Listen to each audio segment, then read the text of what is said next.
Сначала фаз закрыта сделаем. Блядь, лучше, чтобы я убил закрытый, потом зашли. Я знаю, что зачем посмотри. Пошли, зайдем сразу, да. Закрытый? Да, у них один будет сверху И над один воротами. слева. Один слева, это Б. Потому что слева. Сразу заходим без гранат, без всего тогда. Этот сидит справа, Чеба сидит справа под кишкой или в кишке. Хай, аккуратней. Две грены. Зря.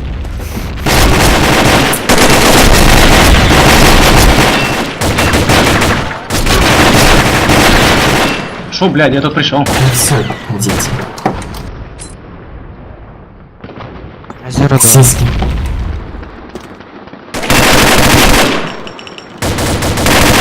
Бля, ну Макс, тебе заходить надо было на грену, что ли? Браво, Как победитель! их Мораль есть. Так, блядь, там грена был. Грены, смотрите, пожалуйста, вам кидают из Начало ноги, раунда! блядь.